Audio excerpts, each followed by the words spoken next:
রাজনীতি অনেকটাই পরিবর্তনশীল। যদি দেখেন দেশনায়ক তারেক রহমানের 5ই আগস্টের পরের যে বক্তব্যগুলো আছে, ওনার বক্তব্য একটাই যে 17 বছর আপনারা জনগণের সাথে রাজনীতি করেছেন, জনগণের দাবি নিয়ে রাজপথে ছিলেন, সামনের দিনেও জনগণের সাথে রাজনীতি করেন, জনগণের আকাঙ্ক্ষা বোঝার চেষ্টা করেন। তিনি আমাদেরই একটা মিটিং ছিল বিএনপি ও অঙ্গ সংগঠনের সুপার 5 নেতৃবৃন্দকে নিয়ে চুয়াডাঙ্গাতে। সেই মিটিং এ একটি কথা বলেছিল যে দেখেন, জনগণ থেকে বিচ্ছিন্ন হওয়ার কারণেই কিন্তু আজ আওয়ামী লীগ ও হাসিনার পতন।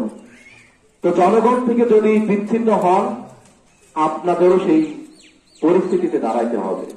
তাই সকলেই আমরা আমাদের জায়গা থেকে জনগণের পাশে থাকবো, জনগণের আকাঙ্ক্ষা বোঝার চেষ্টা করব, এই বলে